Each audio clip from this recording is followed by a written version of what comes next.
Here's something that sounds almost impossible. A 20-unit apartment building, every single unit rented, every tenant paying on time every month like clockwork, and the owner is still losing money. Not barely breaking even, actually losing money every month on a building that looks completely full and completely healthy from the outside, and the tenants have nothing to do with it.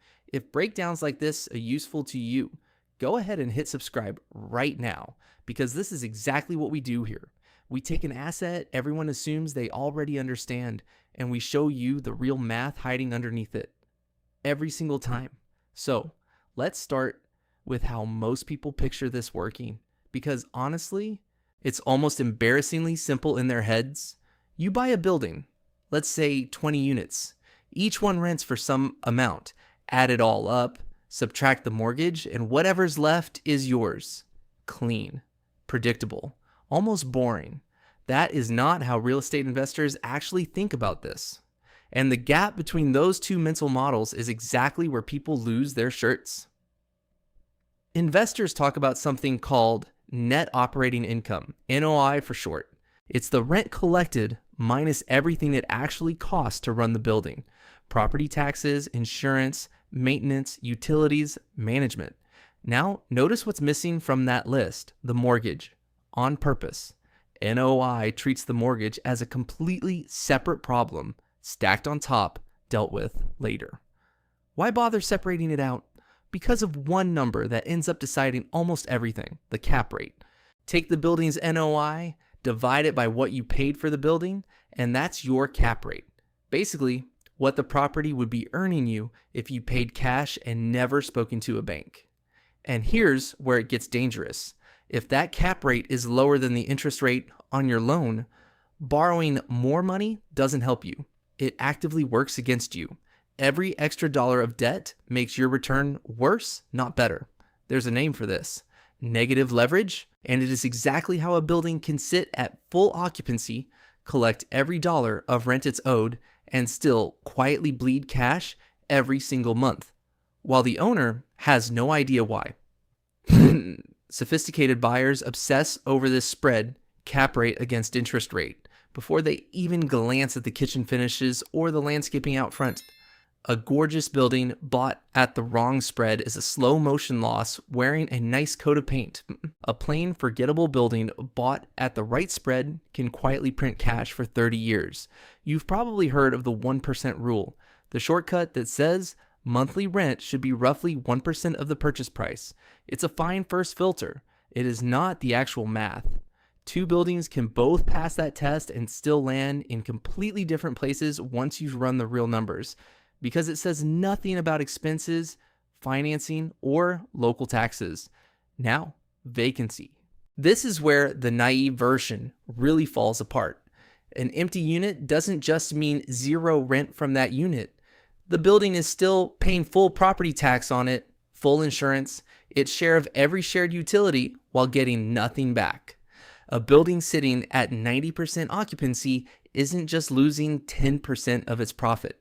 It's often losing a lot more than that, because the fixed costs don't shrink just because a unit sits empty. And turnover between tenants is its own quiet expense that almost never makes it into a first-time buyer's mental math. Someone moves out, and suddenly the unit needs cleaning, fresh paint, maybe new flooring, before anyone new can move in. That can eat several weeks, during which the unit earns exactly nothing, plus there's usually a leasing commission on top to fill it.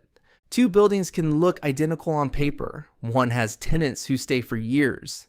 The other churns constantly. On paper, twins.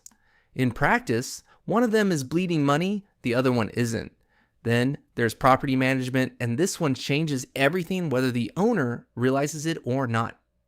Somebody has to collect the rent, screen new tenants, take the 2 a.m. call about a burst pipe, referee the disputes nobody wants to touch, hire a professional manager, and that typically runs 8 to 10% of collected rent. Look, manage it yourself and you dodge that fee, but you take on a very real-time cost instead, and burnout from unpaid on-call landlord duty is one of the most common reasons small owners eventually just sell and walk away. Insurance on a building like this isn't the same category as insuring a house. 20 units means shared hallways, shared plumbing, shared electrical, and a much bigger potential payout if something goes wrong in a common area, so premiums scale up accordingly. Owners in flood zones, wildfire country, or storm alleys are increasingly finding that coverage is hard to get at any price, no matter how well the building is kept up.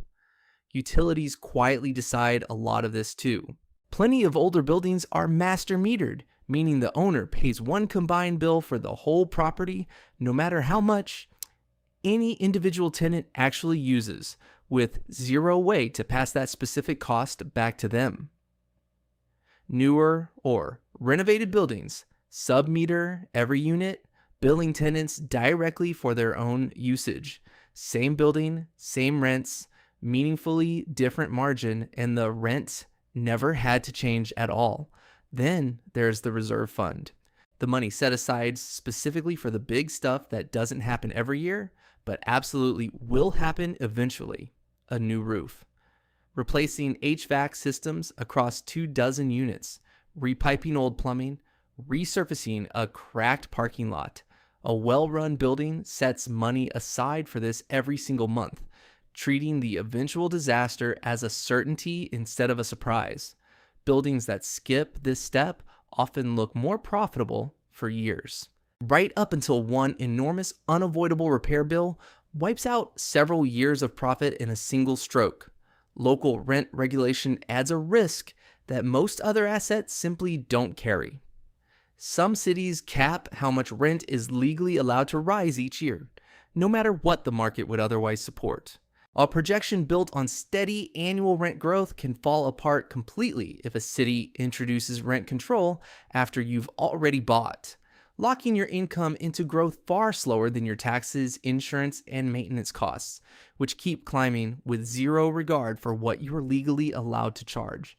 And financing itself hides a trap for anyone coming over from ordinary home buying.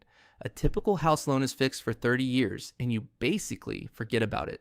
A lot of commercial multifamily loans are fixed for only 5 or 10 years before the entire remaining balance comes due all at once in what's called a balloon payment, forcing a refinance. If interest rates have climbed by the time that comes due, the exact same building with the exact same tenants can suddenly need a much bigger monthly payment just to keep existing, sometimes enough to flip a profitable property into a loss overnight. Buy the building at a higher price than its last assessed value, and in a lot of places, that alone triggers a reassessment, and the property tax bill jumps to match your purchase price almost immediately. It's an increase first-time buyers' spreadsheets very often forget to include, and a lot of buildings this size aren't even owned by one person at all.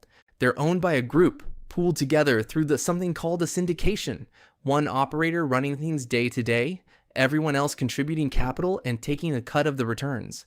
That spreads the risk around, sure, but it also means the spread between cap rate and financing costs has to be wide enough to pay everyone at the table, not just cover one person's mortgage. There's even a whole strategy built around exploiting this gap on purpose, usually called value-add investing. Buy a tired, outdated building at a cap rate that looks mediocre on day one. Pour money into renovated units, better management, sub-metered utilities, and push rents up toward the market rate.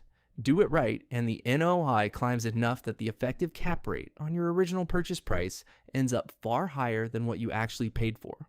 Do it wrong, and you've just spent renovation money on a building that still can't cover its own debt. So put all of that together, and the pattern behind apartment owners who get into real trouble looks almost identical every time. It's almost never that units sat empty or tenants stopped paying. It's that the spread between the cap rate and the cost of the debt was too thin to survive contact with reality. And the second vacancy, turnover, a surprise repair, or a refinance at a higher rate shows up, that thin spread just disappears. So if you're pricing what it actually takes to own an apartment building, the rent roll was never the real number. The real number is the gap between what the building actually yields after every single operating cost and what it costs you to borrow the money to own it in the first place. Get that gap wrong, and a building that's 100% full can still be worth a little less every single month you hold on to it. If this breakdown was useful, go ahead and subscribe for more videos exactly like it. Drop a like and let me know in the comments what surprised you most. And if you know someone who'd get something out of this, send it their way.